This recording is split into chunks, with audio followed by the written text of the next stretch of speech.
Hello everyone and welcome back to Panik Peak. Let me know where you are listening from in the world by leaving a comment, and if you like the episode, please like and subscribe. Now, let's get cozy, and let's begin. Working the night shift as a security guard wasn't exactly my dream job, but it suited me. I've always been a night owl, and the solitude gave me time to think, or so I thought. The office building I watched over was an imposing structure, a steel and glass labyrinth of corporate monotony by day and an eerily quiet shell by night. The job was simple: monitor the cameras, patrol the halls, and make sure nothing was out of place. For the most part, nothing ever was. But then came the night that changed everything. The quiet hum of the monitors was the only sound keeping me company during my night shifts. I'd taken the job as a security guard for the solitude, an escape from the noise of the world. The office building was a soulless grid of empty hallways and locked doors after hours, a place where nothing ever happened. That night started no differently. I sipped my stale coffee, eyes lazily scanning the bank of screens in front of me. The cameras showed the usual stillness: silent corridors, dimmed office spaces, the faint flicker of fluorescent lights. It was almost meditative, until it wasn't. A figure appeared on one of the screens. It stood in the middle of an empty hallway, motionless. My first thought was that it was a glitch. Maybe a reflection from a window or a shadow playing tricks. But as I stared, the figure remained, unchanging. It was blurry, like a smudge on the lens, but unmistakably human-shaped. I frowned, leaning closer. The alarms hadn't gone off, and there were no reports of anyone staying late.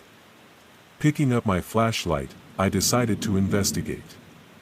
The hallway in question was on the 7th floor, far from where anyone had any reason to be. The elevator ride was silent except for the soft ping as it reached the 7th floor. The doors slid open to reveal nothing. The hallway stretched out before me, as empty and sterile as ever. I stepped out, my footsteps echoing. The air felt cooler here, a subtle chill that raised goosebumps on my arms. I swept the beam of my flashlight down the corridor, checking every corner, every door. Nothing.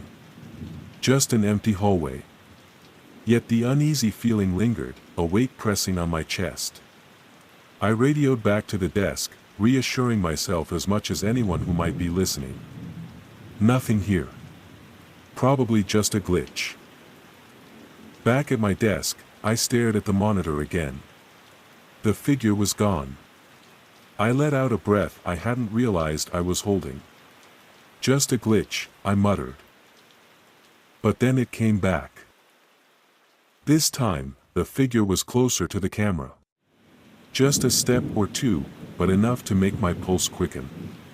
It was still blurry, still indistinct, but now I could make out the faint outline of a head, shoulders, arms. It stood in the same hallway I just checked, as if mocking me. I swallowed hard. My hands felt clammy as I gripped the edge of the desk. This wasn't possible. I had been there. I had seen nothing.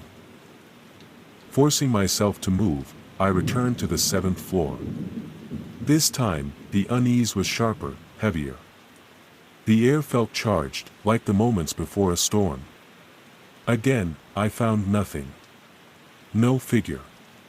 No sign that anyone had been there. When I returned to the security room, the figure had moved again. Closer. Its blurry outline seemed, sharper now, more defined. It was no longer just a shape. I could see what might have been a face, though it was distorted, like staring at a reflection in rippling water. My stomach twisted. "Who's there?" I said aloud, my voice shaky. My question was met with silence, the low hum of the monitors the only reply. And then it moved. Not on the screen, in the hallway behind me. I heard it, the faint shuffle of footsteps. Spinning around, I shone my flashlight into the dark corridor outside the security room. It was empty. I turned back to the monitors, my heart hammering in my chest. The figure was gone. I scanned every screen, frantic. Had I imagined it? Was I losing my mind? Then the power flickered. The monitors went black for a moment before rebooting, the hum rising again. When the screens came back on, every single camera showed the same image. The figure. Standing just outside the security room door. A cold wave of terror swept over me as the door behind me creaked open. I froze, my breath caught in my throat. Slowly, I turned, the beam of my flashlight trembling as I directed it toward the door. The light caught nothing but the empty hallway, stretching out like a dark throat. I wanted to convince myself it was just my imagination, a trick of the mind born from exhaustion and too much caffeine. But deep down, I knew better. "Who's there?" My voice cracked as I stepped into the hallway, my flashlight sweeping left and right. The air was heavy, oppressive, and it felt as though the walls were closing in. I took a tentative step forward, then another, my ears straining for any sound. That's when I heard it, a faint whisper, indistinct but unmistakably there. It sounded like my name, drawn out in a long, breathy exhale. I spun around, my flashlight casting frantic shadows. The hallway was empty. I backed up toward the security room, my pulse racing. When I reached the desk, I looked at the monitors again. The figure was gone, but something else caught my eye. On one of the screens, I could see a series of numbers scrolling across the bottom, a countdown. I hadn't noticed it before, and it filled me with an inexplicable sense of dread. 10 seconds. 9. 8. I stared, paralyzed, as the countdown continued. When it reached 0, the screen went black. Then, one by one, all the monitors followed, plunging the room into darkness. The only light came from my flashlight, casting a weak glow that did little to pierce the oppressive shadows. And then I felt it, a presence behind me, cold and suffocating. I turned slowly, my flashlight shaking. There it was. The figure. No longer on the monitors but standing in the doorway, its face a twisted mask of shifting features. Its eyes were empty voids, pulling me in, drowning me in darkness. I stumbled back, tripping over the chair and hitting the ground hard. The flashlight rolled out of my hand, its beam spinning wildly. The figure stepped closer, its movements slow and deliberate. I tried to scream, but no sound came out. My body felt frozen, my limbs refusing to obey. The last thing I saw before everything went black was the figure looming over me, its distorted face inches from mine. And then, nothing. I woke up in the hospital, disoriented and drenched in sweat.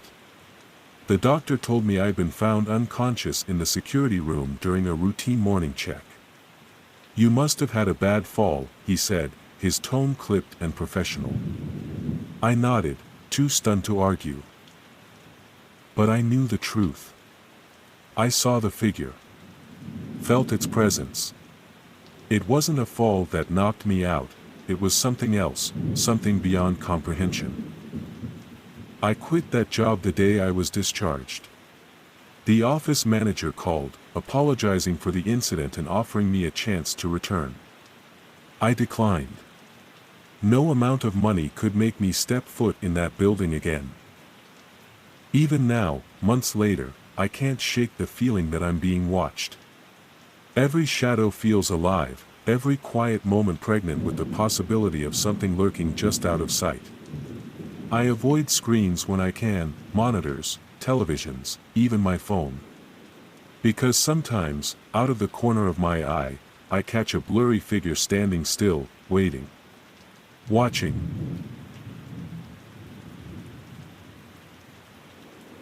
They say the night shift messes with your head. The isolation, the quiet, the endless hours with nothing but your thoughts. It's a strange kind of solitude, one that blurs the line between what's real and what's imagined. I thought I had grown used to it, the hum of fluorescent lights, the rhythmic drone of machinery, the comforting monotony. But some nights, something shifts, and the ordinary becomes something else entirely. This was one of those nights. The hum of fluorescent lights was my only companion as I paced the cavernous warehouse, clipboard in hand.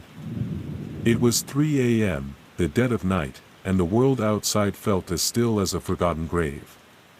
I was used to the silence. The night shift was predictable, monotonous. Deliveries didn't start until dawn, and I'd usually have hours to kill before anyone else showed up. That's why the sound of a truck backing into the bay made my heart skip a beat. Beep. Beep. Beep. The steady warning pierced the stillness, growing louder as I approached the loading dock. I rubbed my eyes, sure I was imagining it. There wasn't supposed to be a delivery tonight. No schedules, no calls, nothing. I hesitated at the edge of the dock, peering into the gloom. The truck was nondescript, its dull silver frame reflecting the dim yellow lights of the warehouse. The engine idled softly, a mechanical growl that set my nerves on edge. I scanned the cab for a driver but found no one. The driver's seat was empty. "Hello?" I called, my voice cracking slightly. No response. Just the low rumble of the engine. I should have called someone. I should have locked the doors and walked away. But curiosity has a way of overriding common sense. I descended the metal steps and approached the truck. The rear doors were slightly ajar, just enough for me to see stacks of unmarked boxes inside. One of the boxes had something scrawled on it in thick black marker.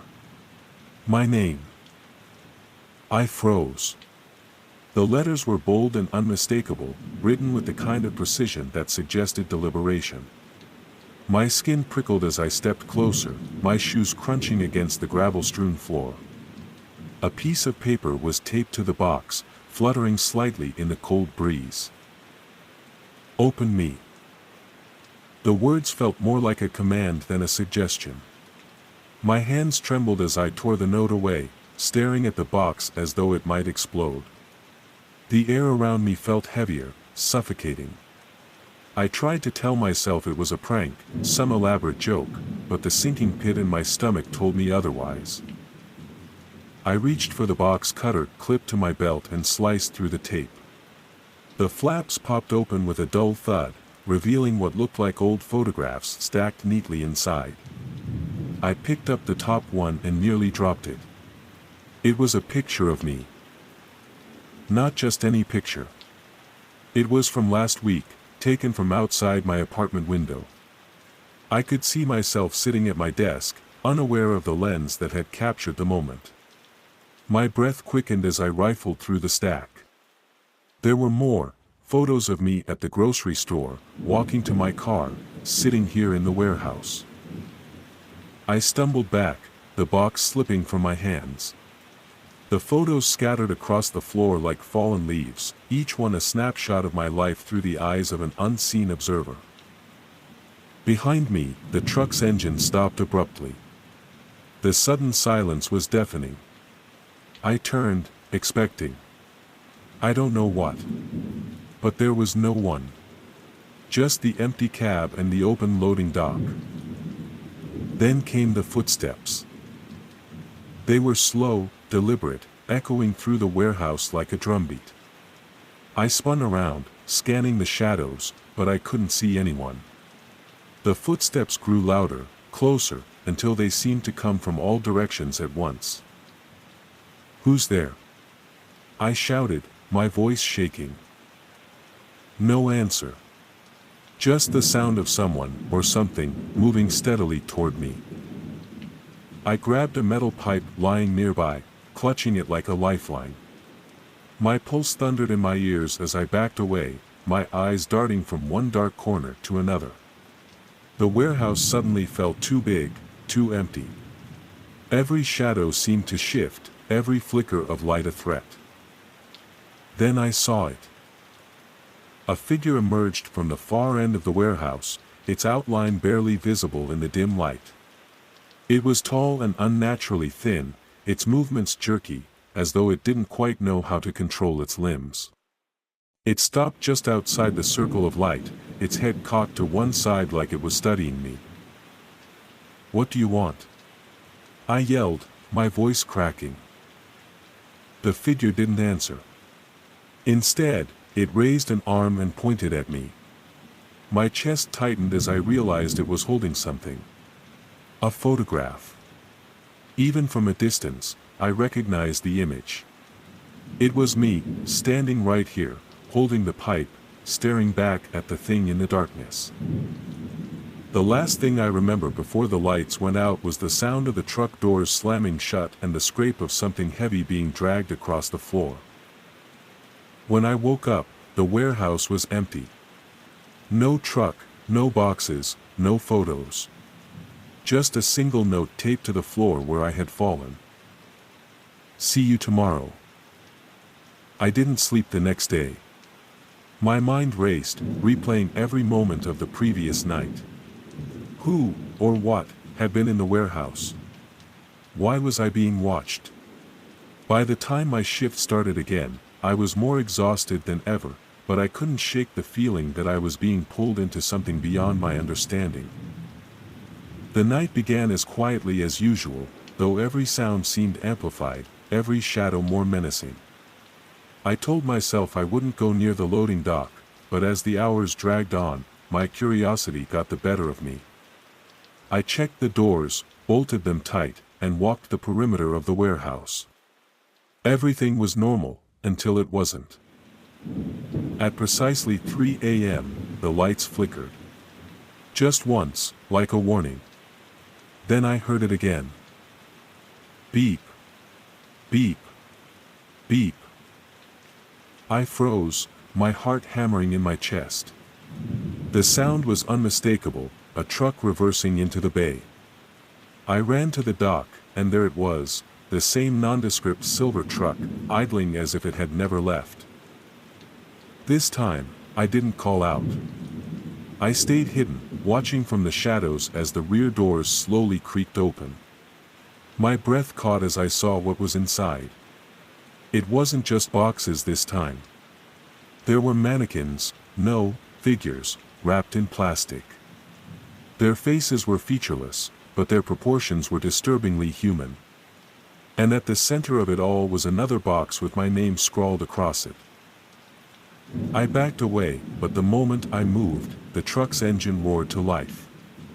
The figures inside began to twitch, their plastic coverings crinkling as they shifted. One by one, they turned toward me, their blank faces eerily focused. The last thing I heard before the lights went out again was the sound of something heavy being dragged across the floor. When I woke up, I was lying in the same spot as before. My name was written on the floor in what looked like oil, and beneath it were 2 words. "Welcome back." I didn't return for my next shift. I quit the job the following morning, packed a bag, and drove as far as my car would take me. I deleted my social media accounts, changed my phone number, and checked into a motel under a fake name. I thought I could escape it, that I could outrun whatever had found me in that warehouse. But last night, as I sat in the flickering light of a cheap motel room, I heard it again. Beep. Beep. Beep. The sound was faint at first, coming from the parking lot below. I peeked through the curtains and felt the blood drain from my face. A nondescript silver truck was idling under the lone street lamp, its rear doors slightly ajar. A single box sat on the pavement, my name scrawled across it in bold black letters. And next to the box, standing perfectly still, was a figure. Its head tilted to the side, studying me. "I don't think I'll survive tonight." But if you're reading this, let my story be a warning. Some deliveries should never be opened.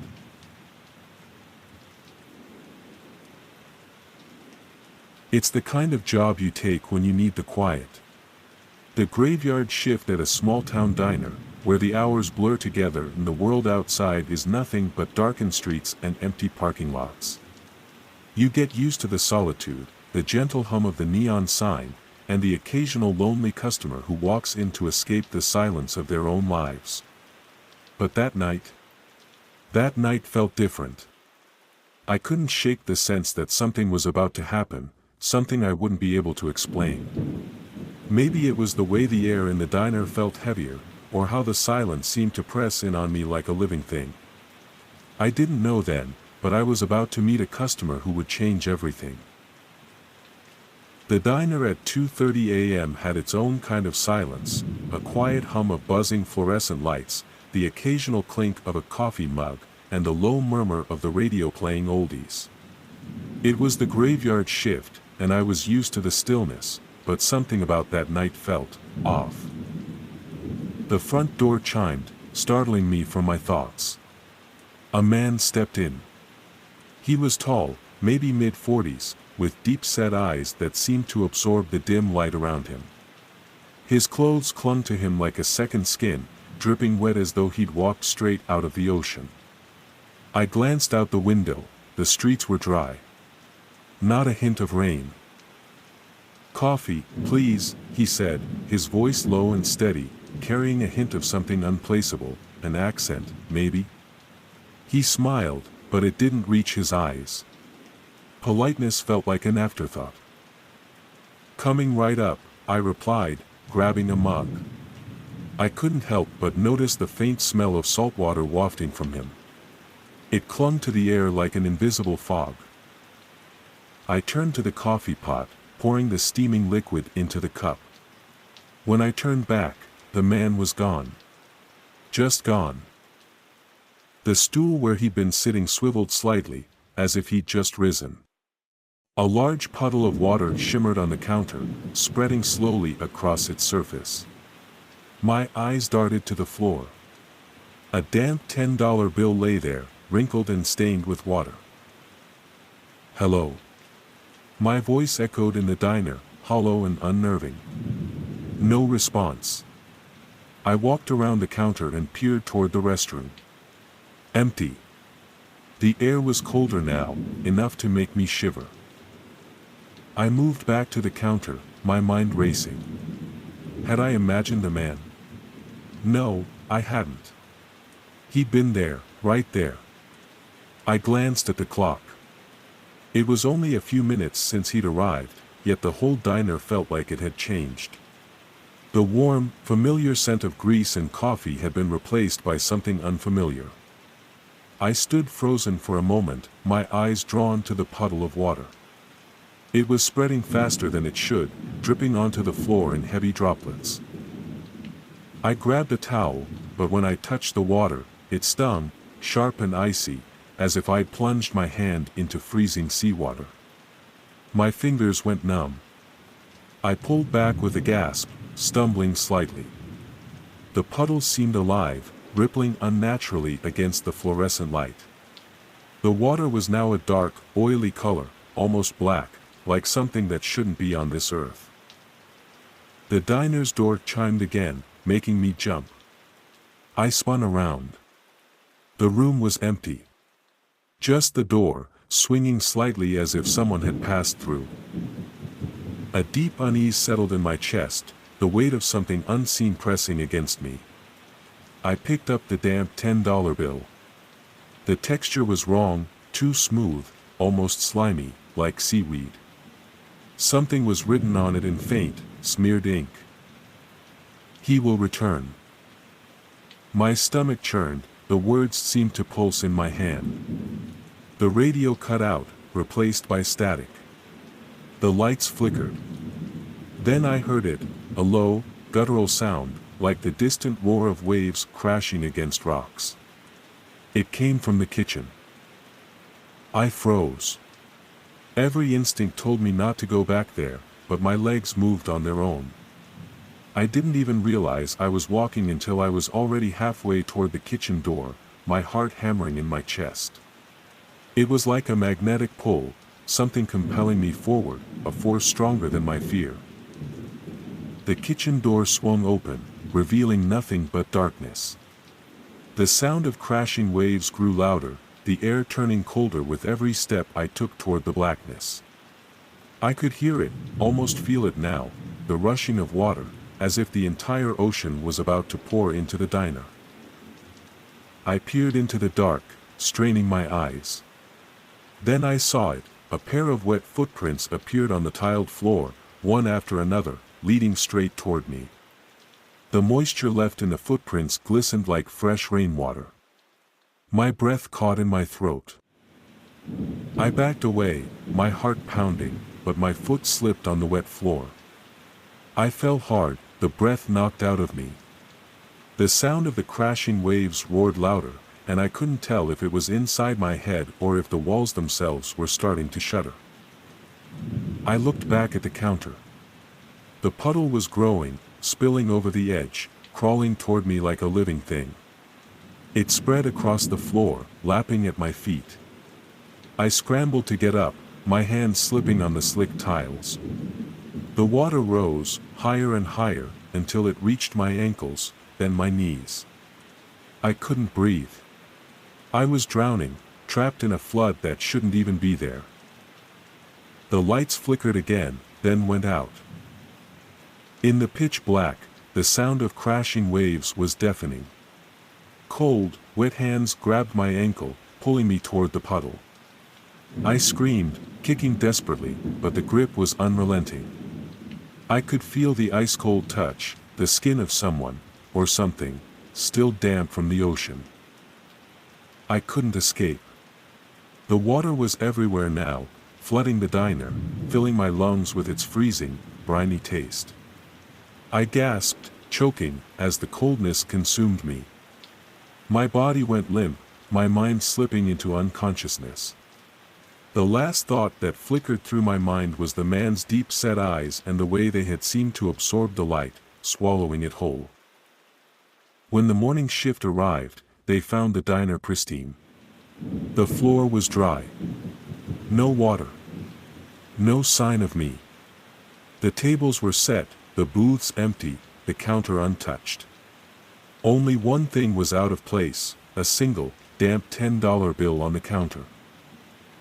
The words were still there, faint but unmistakable. He will return. But there was no trace of the man. No memory of his visit. Only the haunting echo of the waves that no one could hear, but everyone could feel. Weeks passed, and the diner carried on as usual. But things weren't the same. The workers changed, the faces in the booths shifted, but there was always something unsettling in the air. A feeling of being watched, of waiting for something that might never come. Some nights, the door would chime, and I would glance up, half expecting him to walk through. The man with the wet clothes and the deep-set eyes. The man who had vanished. One evening, an old woman, shaky and frail, but with a knowing glint in her eye, sat down at the counter. She ordered coffee, the same as all the others. But then, as she was about to leave, she leaned forward and whispered, her voice barely audible over the hum of the diner. "Be careful, dear. He's coming back. He always does." Before I could ask her what she meant, she was gone. Just like that. And then, I saw it, a single damp $10 bill on the counter. It was wrinkled, stained with water, and the words were there, clear and unmistakable. He will return. I swallowed hard. The man hadn't vanished at all. He had merely been waiting for the right moment to return. Days passed in an endless loop. The diner remained the same, but I couldn't escape the feeling that something was about to happen. The air always seemed thicker now, as though it carried the salt of the sea, or the residue of the man's presence. I started locking the door after dark, even though I knew no one would come. One night, a storm rolled in, a real one this time. The wind howled, the rain pounded against the windows, and the sky crackled with electricity. My nerves were on edge, but I did my best to keep calm. At exactly 2:30 a.m., the door chimed again. I didn't look up. I couldn't. But then I heard it, a sound I had feared more than anything. The slow, deliberate drip of water hitting the floor. My heart dropped into my stomach. I knew. I knew without looking. The man was back. The door swung open, and I felt the chill hit me first, the unmistakable cold, the smell of salt water in the air, and the sound of waves crashing against the walls of my mind. I turned slowly. There he stood, his deep-set eyes fixed on me. His clothes were soaked, dripping, as if he had stepped out of the storm itself. And on the counter, as if by some unholy command, there it was, the same damp $10 bill, now curling at the edges. He will return. But this time, I wasn't the one who vanished. This time, it was the diner. It was all gone. And all that remained was the sound of the ocean, and the deep-set eyes that would never let me go.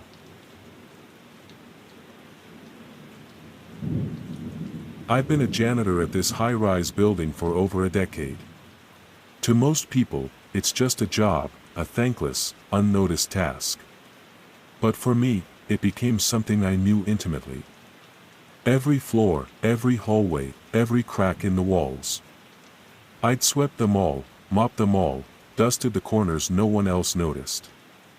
I knew the building like the back of my hand, the way the lights flickered on the 6th floor at exactly 2:37 a.m., the sound of the HVAC system groaning to life around midnight, the quiet hum of the service elevator late at night. It was a lonely but comfortable routine. But that comfort was shattered one night when I took the elevator for my final rounds. What I saw, what I experienced, was something I could never explain, and it haunted me long after I left the building. It was just after midnight, and I had finished cleaning the upper floors. The building was nearly empty, save for a few late-night workers and stragglers.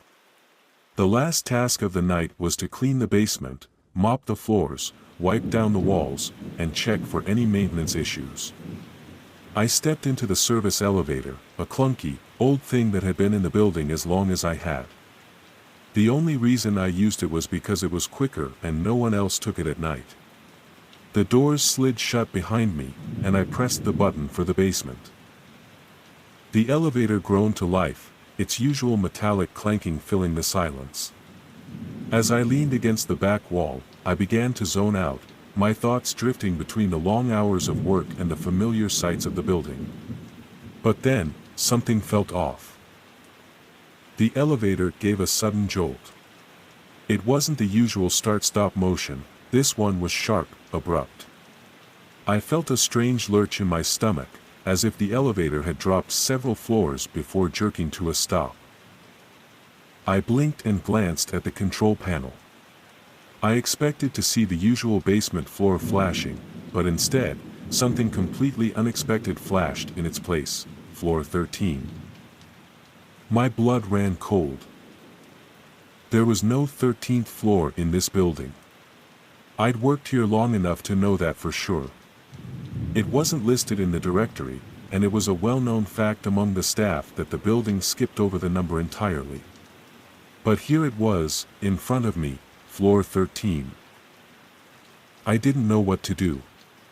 I tried pressing the button for the basement again, but nothing happened. The elevator wasn't moving. The number on the panel stubbornly stayed locked on 13. My heart raced as panic began to crawl up my throat. Before I could press the emergency button, the elevator doors slid open with a soft shoo, unnaturally smooth, as if welcoming someone. I was met by a woman standing in the dark hallway just outside. She looked like she belonged to another time, elegant, tall, dressed in a long black dress.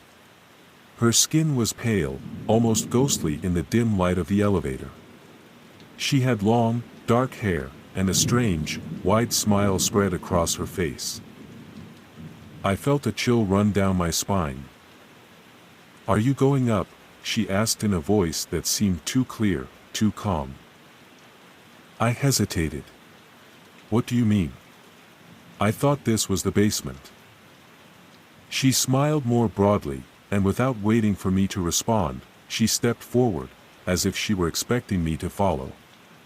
"I'm just taking the elevator to floor 13, she said. Then, with the same unnatural calm, she pressed the floor 13 button once more, her finger lingering on it just a moment too long. I froze. What was going on? Why was she acting like she knew this was perfectly normal? The elevator had never gone to a floor 13. It wasn't even on the building directory. I was about to ask her what the hell was going on, but the words caught in my throat. The elevator gave a lurch, the numbers above the door flashing erratically. 1, 2, 3. The ascent was rapid, too fast for my liking. The floor numbers flickered by as if they were nothing, one after another, faster than I could register. By the time the elevator stopped, I was dizzy, my hands shaking as I gripped the railing for balance. The doors slid open with a faint creak, and I expected to see a regular hallway, some office floor, maybe. But what I saw instead was nothing like what I'd expected. The hallway in front of us was long. Too long. It stretched into the distance, disappearing into blackness, as if the building had no end. The walls were covered in layers of dust, untouched and decaying. The air felt thick and cold, the kind of cold you feel in places that haven't been disturbed for years. It was the smell of rot and abandonment. The woman stepped out without hesitation, her heels clicking sharply against the dusty floor as she walked further into the dark corridor. She didn't look back. She didn't say a word. It was as if she expected me to follow. I felt a wave of nausea rise in my chest. I didn't want to follow her. I didn't even want to be here. Wait. I tried to call out, but my voice was a hoarse whisper. My legs felt heavy, and my heart pounded in my chest, the fear swelling inside me. But I couldn't make myself move. And then, without warning, the elevator doors slammed shut. I staggered backward, my body frozen in terror. I reached for the button panel, pressing anything in a desperate attempt to escape. But the elevator didn't respond. Instead, it gave a sudden lurch, this time, downward. The speed was dizzying, as if we were falling. I grabbed onto the railing with both hands, my feet sliding out from under me. I pressed every button, nothing worked. The elevator plummeted faster and faster, as if it were falling off the face of the earth. My stomach dropped, my breath caught in my throat. I thought I might lose my mind as the sensation of falling intensified. But then, just as suddenly as it had started, the elevator screeched to a halt. The doors opened again. I wasn't on the 13th floor anymore. I was back in the basement. I stumbled out of the elevator, gasping for breath, my heart hammering in my chest. My head spun, trying to make sense of what had just happened. The elevator doors slid shut behind me with a soft clink, and the building fell eerily silent. There was no sign of the woman. No trace of that dark hallway. No floor 13. It was as if the whole thing had been a dream. I didn't speak to anyone about it. How could I? I was just a janitor. Who would believe me? A late-night worker seeing things, perhaps, or some malfunction of the elevator. But I knew what I saw. I knew what happened. And I knew that whatever it wasn't over. Ever since that night, I've felt a presence in the building. Something watching. The elevator is different now. Every time I ride it, I feel like I'm being drawn in. I catch myself glancing nervously at the control panel, half expecting to see floor 13 again. I haven't been able to leave the building for long. I keep thinking that it will happen again, that one day, the elevator will stop at that floor. And when it does, I might not be so lucky. Because deep down, I know that the next time I see her, I won't be able to escape. And maybe, just maybe, there's more to floor 13 than I could ever understand. Maybe it's been waiting for me.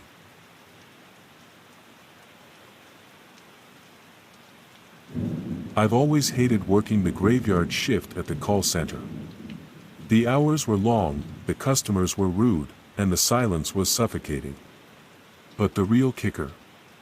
The strange things that happened when everyone else was gone, leaving only the flicker of fluorescent lights and the hum of old computers. I'd heard rumors. Whispers among the few of us brave enough to take on the late-night shifts, stories about ghostly noises, flickering lights, and calls that didn't make sense. But I was always skeptical. It was easy to dismiss the creepy stuff as the overactive imaginations of people who were too tired to think straight. But I stopped believing in coincidences that night. That night, I learned that some things are better left unexplored. It started like any other shift, just me in the endless sea of calls. The clock ticked slowly, each minute dragging on forever. I'd grown used to the random prank calls that came in the middle of the night, kids messing around, someone calling to ask ridiculous questions, but this one was different. The phone rang, and I answered with my usual greeting. "Thank you for calling. How can I assist you tonight?" My voice felt stiff, like a reflex more than a genuine attempt to sound welcoming. But instead of the familiar voice of a customer, there was only a faint crackling sound. At first, I thought it was just some bad connection. But then came the whisper. Barely audible, so soft it was almost lost in the static. "Help me." The voice was distant, as if it was coming from the other side of a long tunnel. "Help me." It repeated. I leaned closer to the phone, straining to hear, wondering if this was some prank call or a glitch. "Hello?" I asked, trying to stay calm, my fingers unconsciously gripping the edge of my desk. "Who is this?" For a moment, there was nothing but silence, the static buzzing in my ear. Then, the whisper came again, clearer this time, unmistakable. "Sarah, help me. Sarah." My blood froze. My name. I hadn't given my name to anyone tonight. No one had asked for it. The hair on the back of my neck stood up, and I quickly glanced around the empty room. My coworkers were scattered at their desks, their faces illuminated only by the dull glow of their monitors. No one was looking at me. No one had heard the voice. I swallowed hard, trying to steady my breath. "Who is this? Where are you calling from?" I asked, my voice now shaky. There was a pause.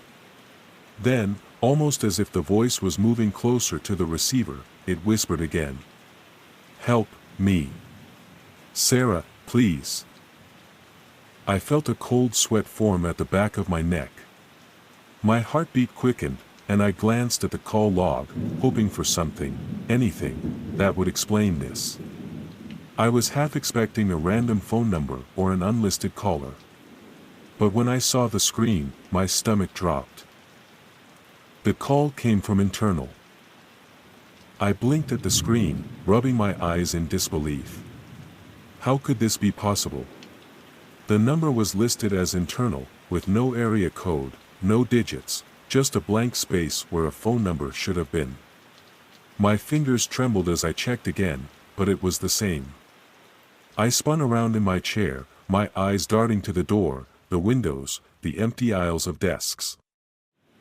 There was no way anyone could have called me from inside the building unless they had access to the system. But I knew all of my colleagues were accounted for. We were the only ones working the shift.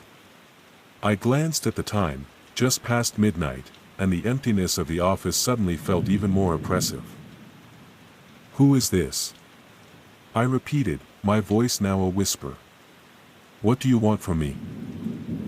The line went dead. I heard the click of the disconnect, and the call ended, but I wasn't sure if I was relieved or more terrified. My hands were shaking so violently that I had to grip the edge of my desk to steady myself. I leaned back in my chair, my head spinning. There was no explanation for what had just happened. Maybe I had imagined it. After all, it was late, and I was exhausted. But I couldn't shake the feeling that something was terribly wrong. I tried to push it out of my mind, but the silence in the office felt suffocating. The lights overhead flickered again, and for a moment, the room seemed darker, as though the shadows were creeping closer. I looked down at my desk and saw the phone light up again. Another call. My heart raced as I reached for the receiver. There was no way I could ignore it after what had just happened. I was already on edge, my hands clammy and stiff with fear. I answered, the greeting barely leaving my lips before I heard it. The same whisper, but this time it was louder. Clearer. The voice was strained, as if it was struggling to speak through some unseen barrier. "Sarah, help me. I'm here." The words were broken, jagged, like they were being pulled from the depths of something dark. I froze. My skin felt like it was crawling. I tried to speak, to respond, but my mouth went dry. I slowly pulled the headset away from my ear, my pulse thudding in my temples, and checked the call log again. Internal. This time, the message wasn't just a fluke. It wasn't just some glitch in the system. The phone was calling from inside the building. I stood up, my legs weak, my mind racing. The air around me felt heavier now, like it was pressing in on me from all sides. I looked at the other desks again. No one was moving. No one even looked up. But I knew I wasn't alone. The whisper came again, louder this time, sharp and urgent. "Come, find me." The voice was no longer pleading, it was commanding, almost as if it was expecting me to follow. I glanced over my shoulder. My eyes scanned the dimly lit room, trying to make sense of the growing sense of dread that seemed to settle over me. The room was still, but the shadows were shifting, moving ever so slightly, as if they were alive. The air felt cold now. It wasn't just the temperature, it was as though something was reaching out from the darkness, touching everything, pulling it into its grasp. My breath caught in my throat, my vision narrowing. I turned back to the desk, but before I could gather my thoughts, the whisper came again, this time right in my ear, so close I could almost feel it on my skin. "I'm right here, Sarah, come to me." I could feel my pulse pounding in my ears, the fear almost overwhelming. Without thinking, I slammed the headset down onto the desk and rushed toward the exit. I had to get out of there. My mind was screaming at me to leave before it was too late, before whatever was in that room found me. But just as my hand reached for the door, I froze. There, in the corner of the room, just beyond the light, there was a shadow. It was tall, humanoid, standing completely still, as if it had been waiting for me. My breath hitched in my throat as I stared at it, my entire body frozen in place. It didn't move. It didn't blink. It just watched. Then, I heard it again, this time clear as day, "I'm waiting." The room felt smaller now, the walls closing in. There was no escape. I couldn't move. My legs felt like they were made of stone, my body paralyzed by the presence of whatever that thing was in the corner. My mind raced, should I run? Should I scream? But the fear had seized me so completely that I couldn't even process the thought. The shadow didn't shift. It just stood there, motionless, but its presence seemed to fill every corner of the room. My heart pounded in my chest, each beat louder than the last. I was trapped. And then, as if it had been waiting for the perfect moment, the voice came again, asterisk not asterisk from the phone this time. It was inside my head, surrounding me, suffocating me. Come, find me. Sarah. I swallowed hard, my throat dry as sandpaper. I wanted to scream, to call for help, but my voice was caught somewhere deep within. The only sound in the room was the beating of my own heart, louder now, deafening, like a drum urging me towards something I couldn't understand. I took a step back, still staring at the shadow. The air was thick with it, as if the darkness itself had become tangible, wrapping around me like cold fingers. The lights flickered again, once, twice, and then went out completely, leaving me in total darkness. I stumbled, disoriented, but the voice kept repeating, over and over, growing stronger, more insistent. Sarah, come to me. I couldn't take it anymore. My legs finally obeyed. I turned and ran. I didn't know where I was going, just that I had to get away from that thing. My feet pounded against the cold tile floor, the sound echoing in the emptiness. The hallway stretched on forever, the only light coming from the emergency exit signs above, casting long, ghostly shadows. I didn't stop to look back. The building seemed endless, as if the corridors had no end. I pushed open the stairwell door and descended, taking the steps 2 at a time, my breath coming in ragged gasps. When I finally burst through the back exit and into the cool night air, I kept running. I didn't care that I wasn't supposed to leave early. I didn't care about anything except escaping whatever that was that had been calling my name. I never went back to that building. I couldn't. No one ever believed my story. They chalked it up to stress, to lack of sleep, to exhaustion. But I know what I heard. I know what I saw. The call logs were wiped clean the next day. No one could explain what happened, but I knew. The building, asterisk the thing asterisk, was still there. Waiting for the next person to take the graveyard shift. Waiting for someone else to hear that whisper, to feel the chill, to be drawn into the darkness. And I know, deep down, that it's only a matter of time before it calls again.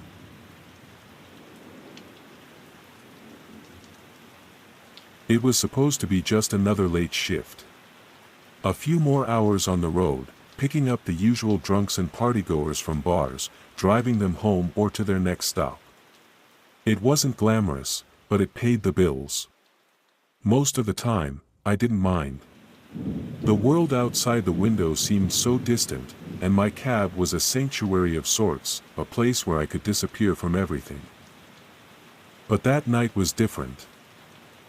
As I made my way through the dimly lit streets, I felt it, an odd, unsettling feeling that stuck to my skin like cold sweat.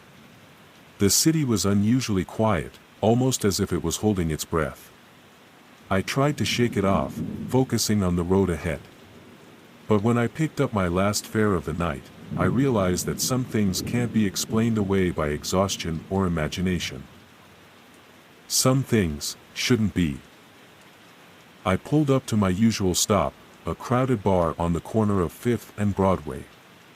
Most people were too deep into their drinks to be thinking about cabs, but as I was about to pull away, I noticed her. She stood by the curb, a silhouette against the neon lights, her figure leaning slightly forward as if she were waiting for me.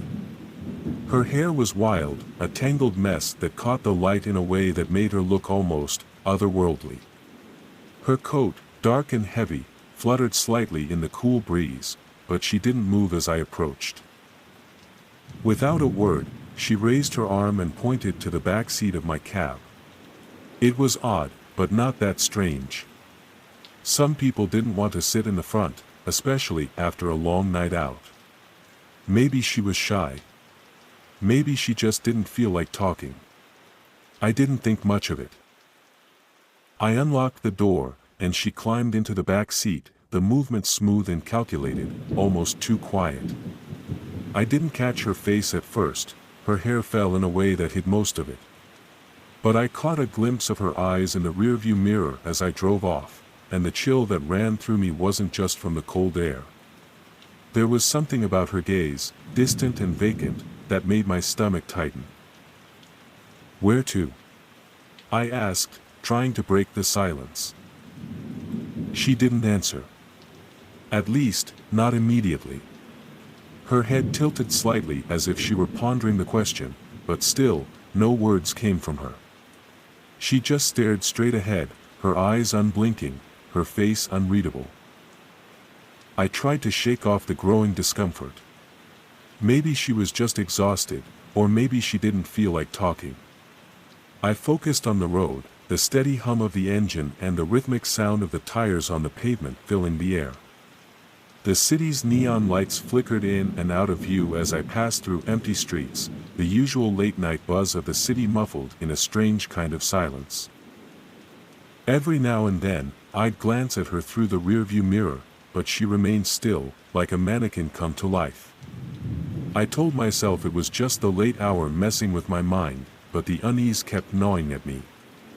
I wasn't used to people being so quiet. And the way she just sat there, it wasn't normal. I'd had my fair share of quiet passengers, but this felt different.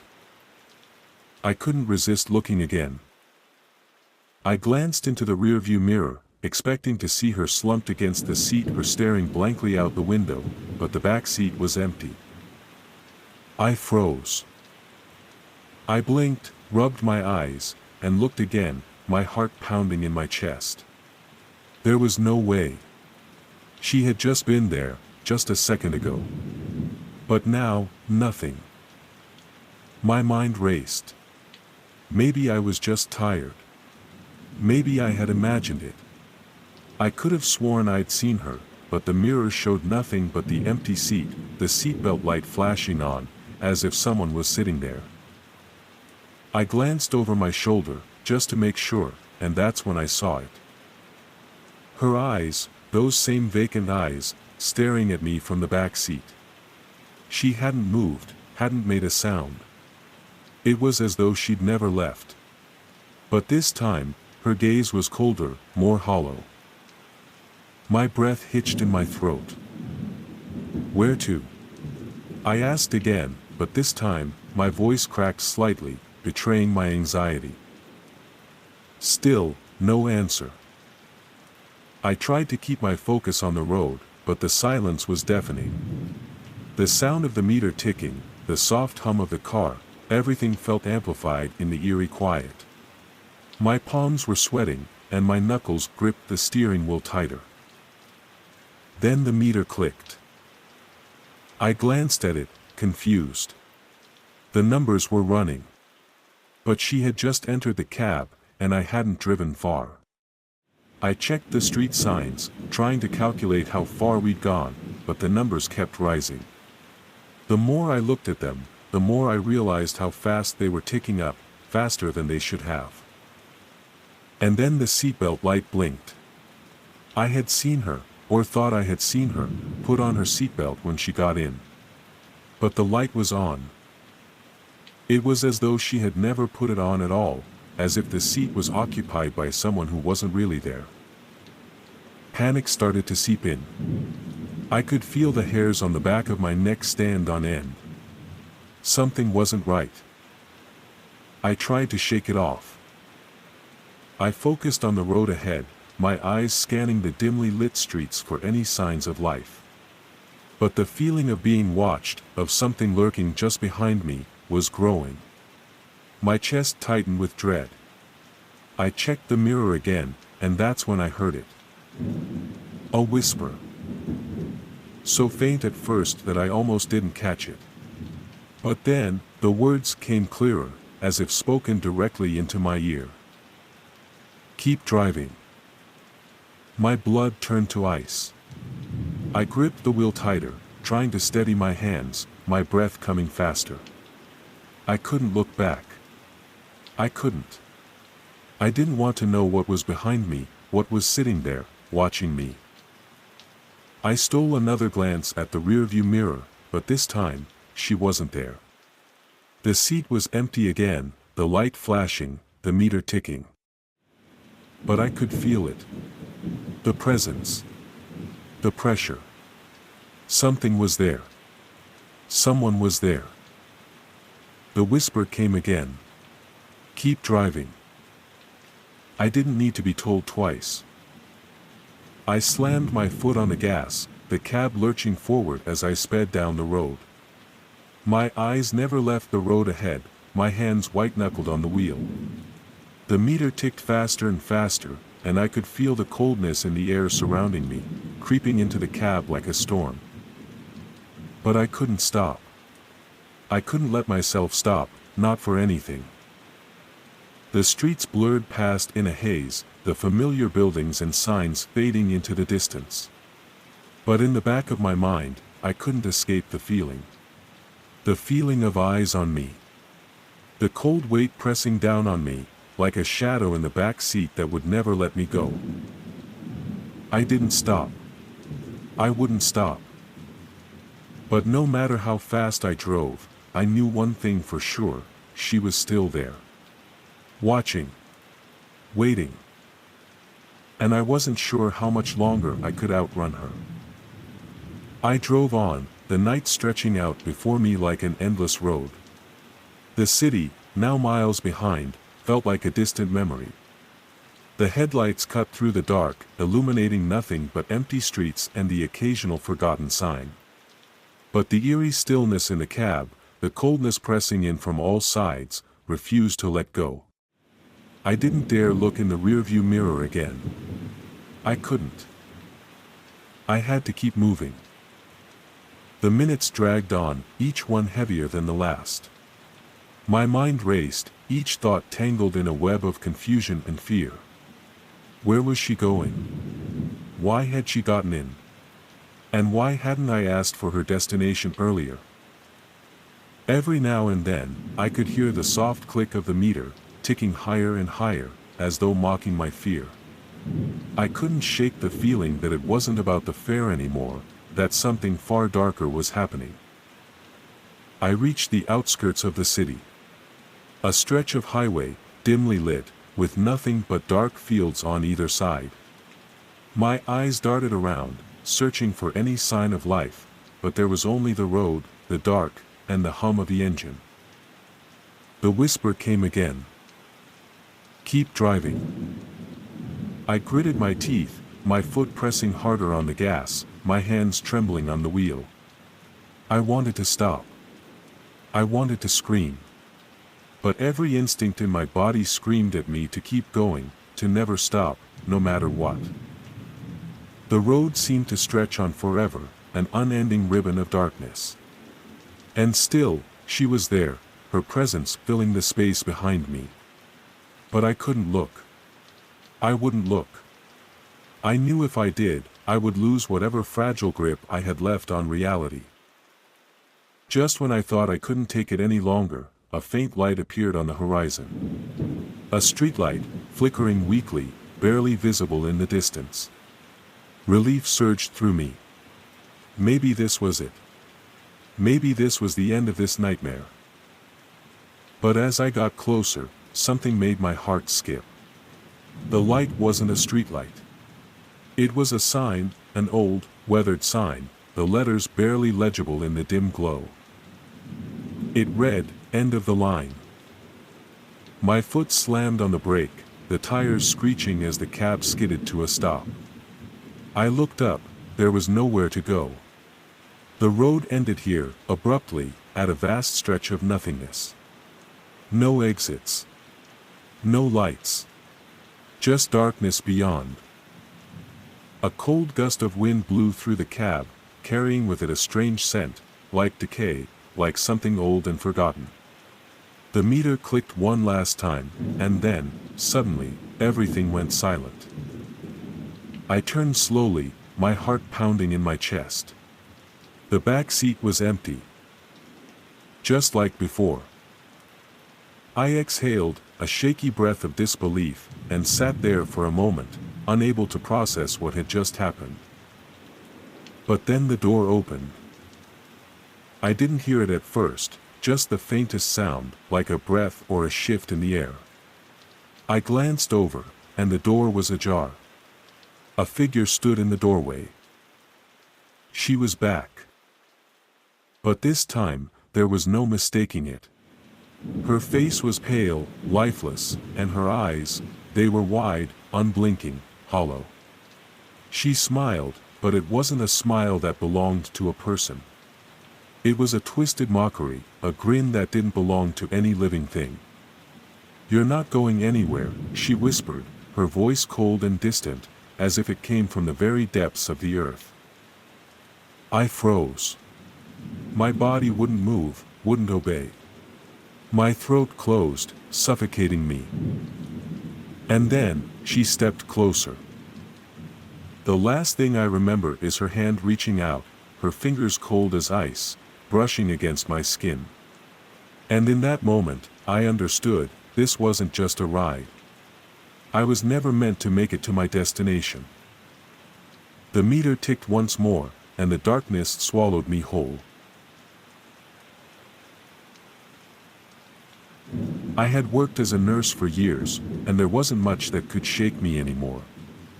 I had seen my fair share of strange occurrences, from patients whispering things that didn't make sense to odd noises coming from empty rooms. It was just part of the job, overactive imaginations, fatigue, the mind playing tricks in the stillness of night. But that night, as I walked through the hospital doors to cover a shift, I felt a creeping sense of unease that I couldn't shake. It was a cold, quiet night, the kind where the world outside felt like it was holding its breath. The hallways of the hospital were almost unnervingly silent, the usual chatter of nurses and patients replaced with the soft hum of machines and the occasional distant footstep. The overhead lights buzzed quietly above me, casting faint shadows on the sterile white walls.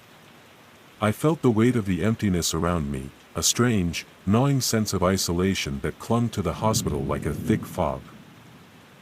I was used to the solitude, especially when working the night shift. Still, there was something different about this night. The kind of night where every sound felt amplified, where the air felt just a little too heavy. When I arrived on the floor, I was handed a few charts, told about some routine checks to make, and given a heads up about room 12. Room 12 was always a bit of an outlier, mostly because of the patient inside. His name was Richard, middle-aged, recovering from a complicated surgery, and by all accounts, he was a model patient. But lately, he had been acting strange. That wasn't unusual for post-op patients. Painkillers could mess with their minds, making them say bizarre things. Still, something about his case made the charge nurse give me a warning. "Be careful with Richard in room 12, she said, her tone serious. "He's been talking a lot about shadows and figures in the room. Says someone's been watching him." I chuckled nervously, shaking my head. "Just a side effect of the meds, I'm sure." The nurse didn't seem convinced, her eyes darkening as she handed me the chart. "Maybe. But keep an eye on him. Just in case." I nodded, though I couldn't help feeling a slight unease. When I reached room 12, I stopped at the door for a moment, taking a deep breath before entering. The room was dark, the only light coming from a small lamp on the nightstand. Richard lay in the bed, his eyes wide open, staring at the ceiling. He didn't acknowledge me at first, which was unusual for a patient, especially one who was still recovering. "Richard?" I said softly, walking into the room. "How are you feeling?" He turned his head slowly, his eyes meeting mine. They were wide, almost too wide, as if he hadn't blinked in a while. His expression was unsettling, a mixture of fear and relief, as though he were both seeing something horrifying and welcoming it at the same time. "Good evening, nurse," he said quietly, his voice hoarse. You're new. I smiled politely, trying to ease the tension. Just covering a shift tonight. How are you feeling? I'm better. But I'm glad it's you. He paused, and his gaze flickered toward the corner of the room, as though he were looking at something beyond me. I'm glad it's you and not her. I raised an eyebrow, confused. Her. The nurse before you. He frowned, glancing back at me. The one who just stood in the corner. My heart skipped a beat. Stood in the corner. Richard nodded slowly. Yes. She didn't do anything. She just stood there. Watching me. I thought I was imagining it, but she was always there. I tried to tell the others, but they didn't believe me. They thought I was hallucinating. I felt a shiver run down my spine, though I tried not to show it. Are you sure you're okay? I asked, my voice betraying my concern. It might just be the meds. He shook his head vehemently, his eyes wide now, searching my face for understanding. No, no. She was there. I saw her standing in the corner, just staring at me. I felt her presence, like she was waiting for something. I was so scared. He paused, as if lost in the memory, before adding, she left her mask behind. I blinked, processing his words. Mask? Richard nodded again, his face pale. Yes. It was lying on the floor. Just lying there like she had dropped it. He shuddered. I tried to touch it, but when I did, I felt her. I don't know how to explain it, but I felt her presence all around me. And then she was gone, just like that. But she left something behind. I could feel the hairs on the back of my neck stand up, a sickening sensation curling in the pit of my stomach. I glanced around the room, feeling the weight of Richard's gaze as he continued to look at me, eyes filled with desperation. I'm telling you, nurse, something's wrong with that room. Something's wrong with her. Richard, I said softly, trying to stay calm, there's no one else here. It's just me tonight. His expression twisted in fear. Please. Don't go. Please don't leave me alone. I hesitated, unsure of what to say. I'm going to check your vitals, okay? I'm sure it's just the drugs making you feel this way. But as I moved to adjust the four and check his pulse, I couldn't shake the feeling that something was watching us, something unseen, something I couldn't explain. The quiet in the room was unsettling, the air thick with an unnatural stillness. It wasn't until I looked over at the far corner of the room that I saw it. At first, I thought it was just my imagination, but as I stepped closer, I saw the faint outline of a handprint, smeared across the wall. It wasn't just any handprint, though.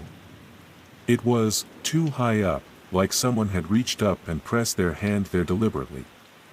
The smudge was too fresh, too vivid, as though someone had recently touched it. I froze, my heart pounding in my chest. I turned to Richard, my mouth going dry. There's nothing there. Just a mark on the wall. No, he whispered, his voice barely audible. It wasn't there before. I backed away from the wall slowly, my mind racing, trying to rationalize what I was seeing. But nothing made sense. The air felt colder, and for a moment, I thought I saw something shift in the corner of my eye, something moving. But when I turned, there was nothing there. Please, Richard begged again, his voice trembling. Don't leave me with her. I took a step back, my feet suddenly heavy. The room felt smaller, suffocating. I turned toward the door to leave, but as I did, something made me stop. The hallway outside was eerily silent, but for a brief second, I thought I saw something move. A shadow. I felt a cold breath on the back of my neck. I spun around quickly, but there was no one there. But then, through the reflection in the window, I saw her, the nurse, her face pale and gaunt, her eyes hollow. She wasn't wearing a mask. No, it was lying on the floor, next to her. Her face was bare, twisted in an unnatural, lifeless expression. I couldn't breathe. The door behind me creaked open with a soft squeak, and in the reflection, the nurse stepped forward, moving toward me. The figure was slowly closing in, but her feet never moved.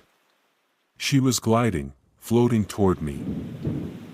I reached for the door handle, my hands trembling, but before I could grab it, a cold, clammy hand gripped my shoulder. I turned, and there she was, right behind me. The nurse.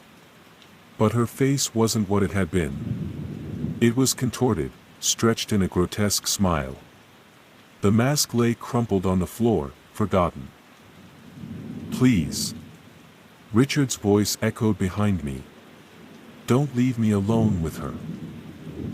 The room was suffocating. The walls were closing in. I couldn't breathe. Couldn't think. The last thing I saw before the darkness took over was her face, empty, hollow eyes staring right into mine. I never made it out of room 12. I woke up in darkness. A thick, suffocating quiet surrounded me, and I could feel the weight of it pressing down on me. My head ached, my body felt numb, and for a moment, I wondered if I had fallen unconscious from the stress of it all. But the discomfort in my joints, the strange ache in my back, told me something was wrong. I tried to move, but my limbs didn't respond the way they should. My fingers twitched, but that was it. I couldn't stand, couldn't sit up, and I could barely turn my head.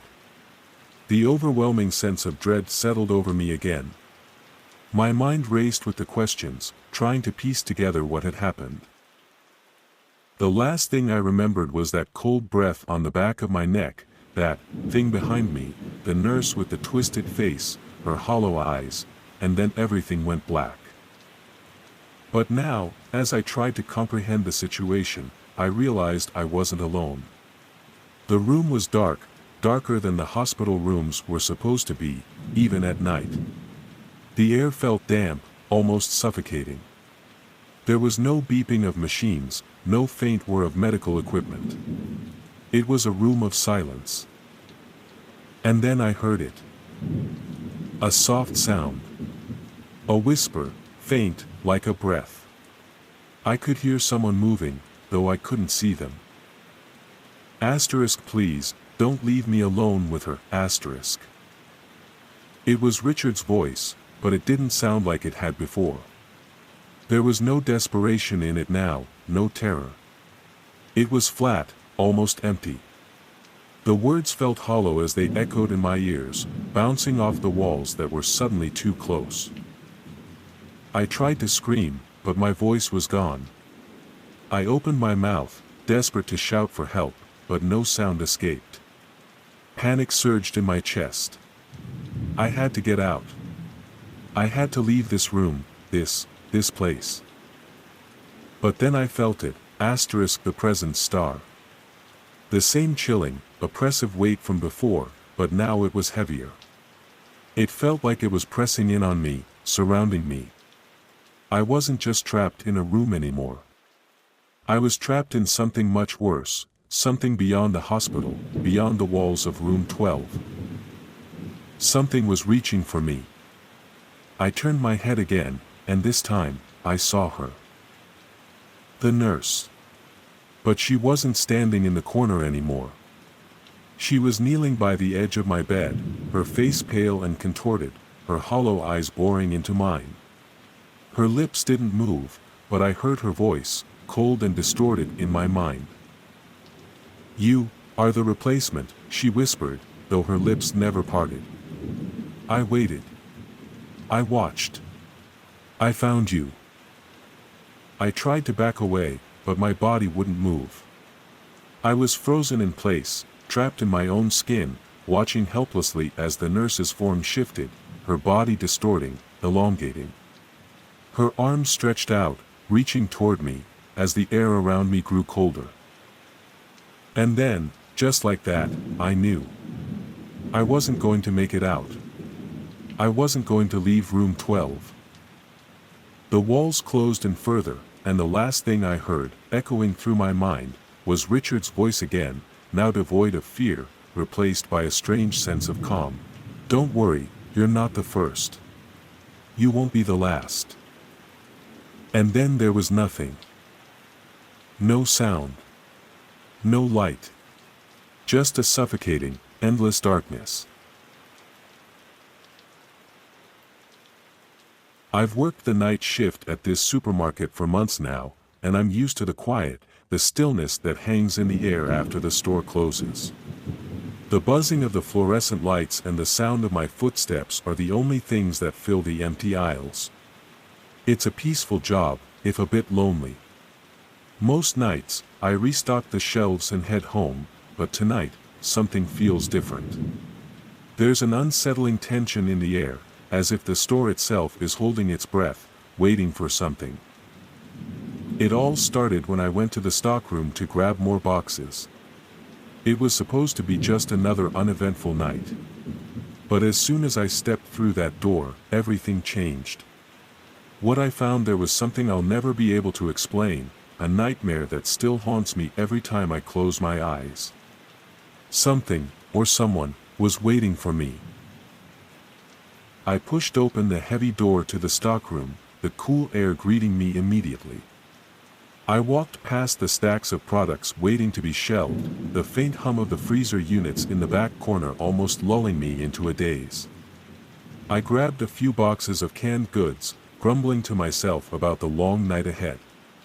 But then I heard it. A shuffle. I froze.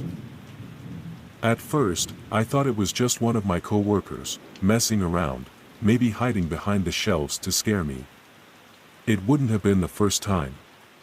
But as I listened more closely, I realized something wasn't right. The shuffle wasn't followed by the usual laughter or footsteps that would give away the prankster's position. This shuffle was deliberate, slow, purposeful. I set the boxes down and slowly turned to face the direction of the sound. The stockroom was silent now, but the unease in my chest was growing. I waited for a few moments, straining my ears, expecting to hear another shuffle, or maybe a voice. But nothing. I stepped forward, my heart pounding a little faster now. The door was still open behind me, and I glanced back, almost expecting someone to be standing there, grinning. But again, nothing. I chalked it up to nerves. It was late, after all, and I hadn't had a proper night's sleep in days. My mind was playing tricks on me. Still, I couldn't shake the feeling that something wasn't right. I started to move toward the back corner of the stockroom, where the old wooden shelves were stacked high with boxes. I had to grab some more supplies to finish the night. But as I walked further into the dimly lit room, the temperature dropped, and the hairs on the back of my neck stood on end. I could feel the whispers before I even heard them. Faint, barely audible, but unmistakable. My breath caught in my throat. I stopped dead in my tracks. The whispers grew louder, as if they were coming from all around me. I couldn't make out the words, but the tone was unmistakable, urgent, frantic. My mind raced. Could it be someone else in the stockroom? But that didn't make sense. The store had been closed for hours, and no one was scheduled for the late shift except me. I slowly turned in a circle, my eyes scanning the room. Nothing. No one. I told myself it was fine. The shift was just getting to me. Maybe it was the isolation, or maybe I was just hearing things. But then I saw something. In the corner of the room, near the old cardboard boxes, there was a strange arrangement, stacks of boxes piled high, forming what looked like a human shape. It was wrong. The boxes were stacked unnaturally, carefully placed, like someone had been meticulous in their arrangement. I took a step closer, drawn in by the sight. The whispers seemed to grow louder now, as if the room itself was holding its breath.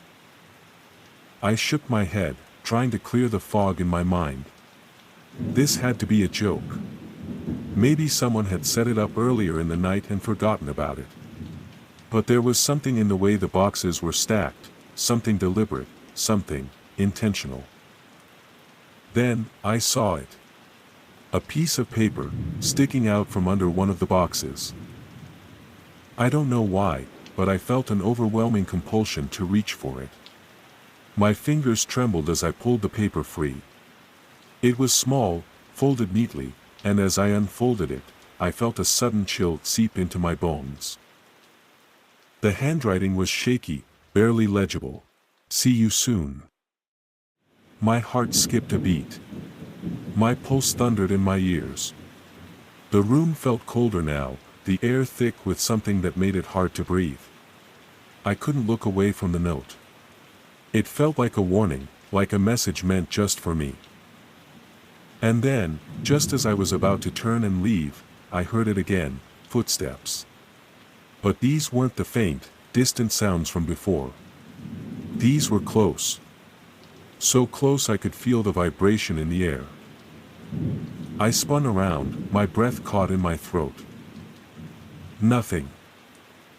I turned back to the stack of boxes, but something was different now. The shape wasn't quite the same. The boxes were shifting, like something inside them was moving. I backed away slowly, my heart racing. The whispers had stopped, but the silence felt suffocating, as if the room itself was waiting for something to happen. I reached for the door, my fingers brushing the cold metal handle. And then, I heard it. "See you soon." The voice came from behind me, so close it felt like someone was breathing down my neck. I spun around, but there was nothing. The stockroom was empty. Completely empty. I stumbled backward, panic seizing me. My mind was screaming for me to leave, to get out of that room, but my legs refused to move.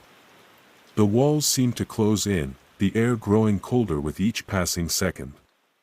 My vision blurred, and I could hear the whispers again, louder now, swirling around me like a storm. I don't know how much time passed. I only know that I couldn't stay there any longer. I slammed my hand against the door, forcing it open, and stumbled into the dimly lit hallway of the store. But even as I stepped out of the stockroom, the whispers didn't stop. They followed me, echoing in my head, growing louder, until they drowned out everything else. The door slammed shut behind me. I didn't dare go back. Not then. Not ever. And now, every time I close my eyes, I can still hear them, those faint, urgent whispers.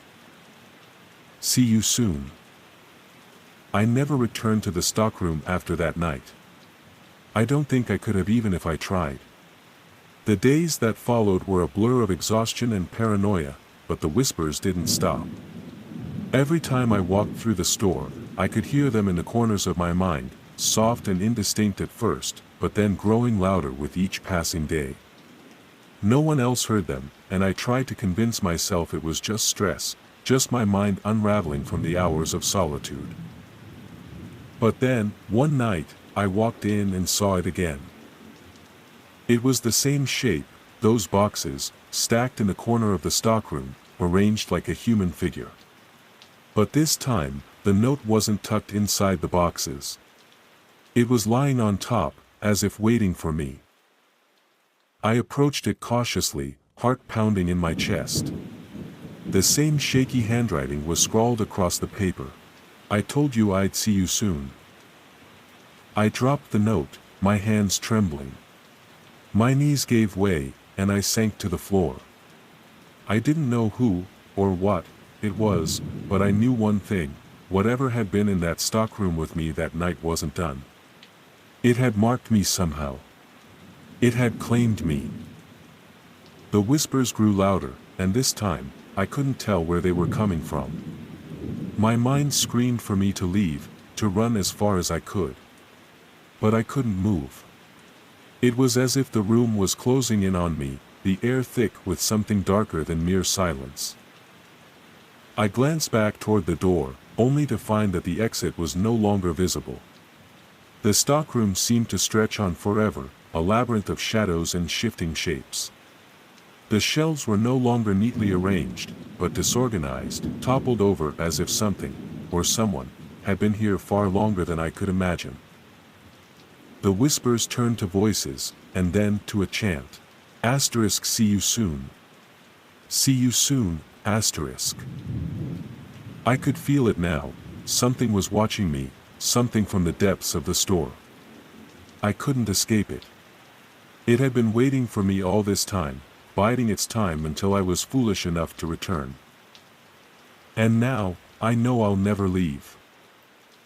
I'm still here, somewhere, in the dark corners of this place.